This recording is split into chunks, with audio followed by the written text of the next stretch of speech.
Assalamualaikum warahmatullahi wabarakatuh. Perkenalkan, nama saya Ratna Nursinta Kodarwati, NIM 174. Saya akan membawakan materi tentang metode inquiry sosial dan model studi etnik. Semoga bermanfaat. Yang pertama, saya akan menjelaskan tentang metode inquiry sosial. Metode inquiry sosial merupakan suatu metode di mana siswa ini dituntut untuk menemukan sebuah solusi dari suatu permasalahan yang melalui serangkaian kegiatan yang melibatkan pola pikir kritis serta analisis. Sehingga metode ini dapat menciptakan keadaan yang efektif dan juga kondusif, yang mana berorientasi pada interaksi sosial.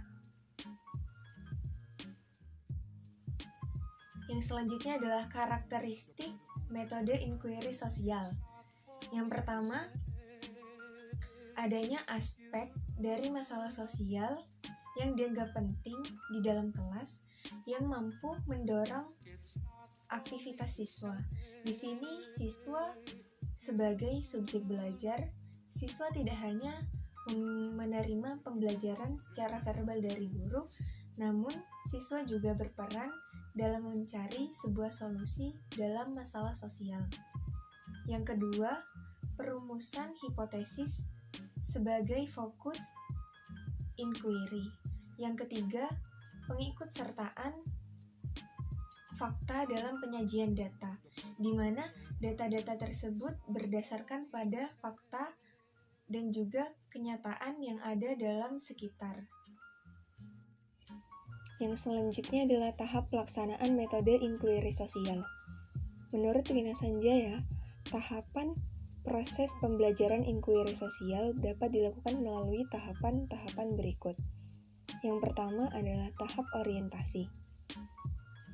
Di sini guru mengkondisikan siswa supaya siap dalam menghadapi pembelajaran. Guru merangsang dan juga mengajak siswa untuk berpikir dalam memecahkan masalah. Hal ini merupakan langkah dasar yang sangat penting. Hal-hal penting yang bisa dilakukan, yang pertama adalah menjelaskan topik, tujuan, serta hasil belajar yang ingin dicapai oleh siswa. Yang kedua adalah menjelaskan tentang kegiatan-kegiatan apa saja yang akan dilakukan selama pembelajaran. Yang ketiga adalah menjelaskan betapa pentingnya kegiatan-kegiatan tersebut dan memberikan motivasi belajar pada siswa. Yang selanjutnya adalah tahap merumuskan masalah. Pada langkah ini, guru mengajak siswa dalam permasalahan yang mengandung teka-teki. Pemecahan masalah di sini merupakan hal yang sangat penting pada metode inquiry. Di sini melibatkan mental siswa dalam proses berpikir.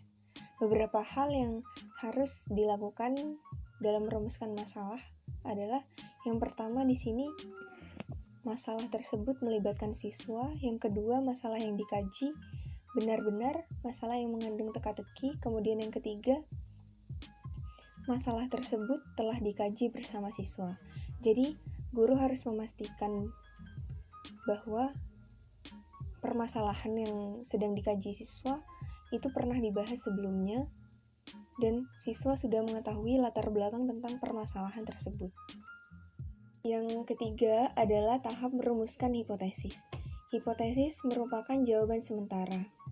Jawaban sementara ini diperoleh berdasarkan data-data sementara yang telah terkumpul, dan guru bisa memancing atau mendorong siswa dalam berhipotesis dengan mengajukan beberapa pertanyaan yang mengacu pada rumusan permasalahan,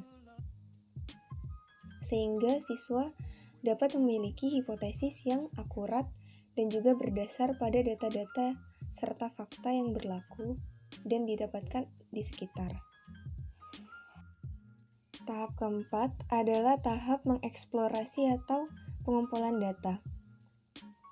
Pengumpulan data di sini memerlukan proses yang sangat panjang dan juga melibatkan mental siswa. Karena di sini dalam mengumpulkan data berdasarkan fakta-fakta itu memerlukan motivasi belajar yang kuat.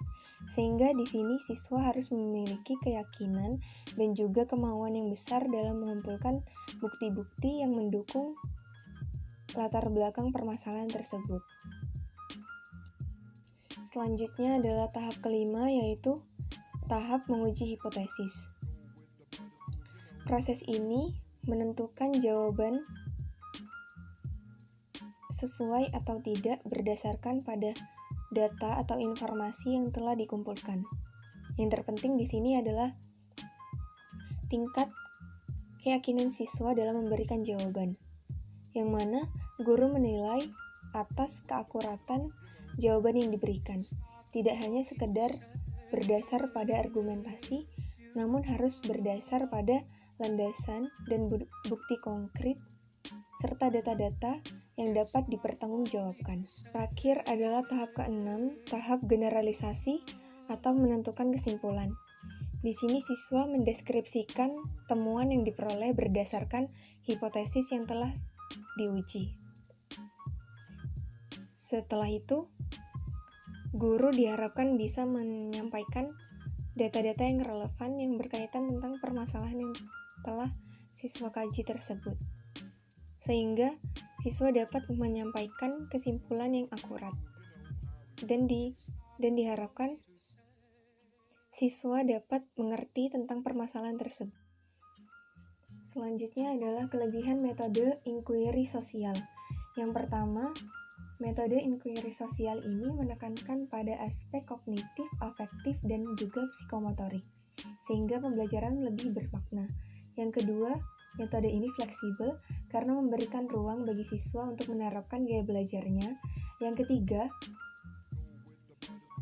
metode ini dirasa sesuai dengan perkembangan psikolog modern yang menganggap bahwa belajar merupakan perubahan tingkah laku.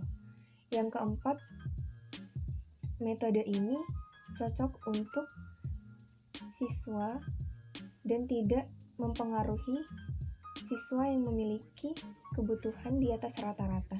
Artinya, siswa yang memiliki pembiasaan belajar yang rajin tidak akan terganggu atau terpengaruhi oleh anak atau siswa yang lemah dalam pembelajaran ataupun malas. Yang selanjutnya adalah kekurangan metode inquiry sosial. Yang pertama adalah sulitnya mengontrol kegiatan dan juga keberhasilan siswa, karena siswa memiliki gaya belajarnya masing-masing, sehingga guru harus jeli serta memahami karakteristik dari tiap siswanya. Yang kedua adalah sulitnya menerapkan pembelajaran ini pada siswa, karena akan terbentur pada pembiasaan siswa masing-masing. Yang ketiga adalah memerlukan waktu yang panjang dan juga kesabaran yang tinggi, karena tiap siswa memiliki kebutuhan dan penerapan gaya belajarnya masing-masing. Selanjutnya adalah model studi etnik. Model studi etnik merupakan suatu metode atau suatu model pembelajaran di mana ini mengkaji mengenai berbagai keberagaman etnik maupun kebudayaan pada suatu daerah. Di sini membahas sebab dan akibat maupun keterkaitan, meliputi sejarah munculnya etnik tersebut, bahasa, warna kulit, maupun cara berkomunikasi. Selain itu, pada model studi etnik ini mengajarkan dan mendidik siswa mengenai pendidikan multikultural, yang mana siswa di sini diajarkan untuk mempunyai sikap dan sifat toleransi serta saling menghargai tentang adanya perbedaan. Selanjutnya adalah tahap pelaksanaan model studi etnik. Yang pertama adalah tahap domain, Menurut Sugiono, tahap ini diberlakukan untuk memperoleh gambaran secara rinci dan menyeluruh mengenai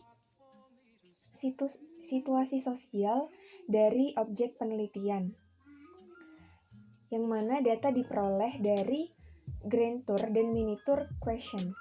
Hasilnya berupa gambaran dari objek penelitian yang belum diketahui. Yang kedua adalah tahap analisis taksonomi, di mana ini adalah kelanjutan dari tahap analisis domain. Di sini, peneliti memberlakukan analisis yang lebih dalam dengan melakukan wawancara mendalam dan juga dokumentasi, sehingga terkumpul beberapa data. Jadi, domain-domain yang telah terkumpul tersebut akan diuraikan menjadi lebih rinci lagi. Selanjutnya adalah tahap ketiga, yaitu analisis komponensial. Yang dicari untuk diorganisasikan adalah perbedaan atau kesenjangan yang kontras dalam domain. Di sini data diperoleh dari wawancara lanjutan dan dokumentasi terseleksi dengan menggunakan teknik triangulasi yang mana pada setiap elemen yang spesifik dan berbeda akan ditemukan. Selanjutnya yang terakhir yaitu tahap tema kultural. Di sini mencari tentang titik terang atau benang merah yang mengintegrasikan beberapa domain sehingga objek penelitian terlihat rinci dan jelas. Selanjutnya adalah kelebihan dan kekurangan dari model studi etnik. Yang pertama, siswa bisa menjalin silaturahmi. Yang kedua, itu siswa bisa memperoleh pengetahuan tentang kebudayaan secara langsung. Yang mana siswa juga bisa memperoleh sifat dan sikap toleransi serta saling menghargai antar budaya.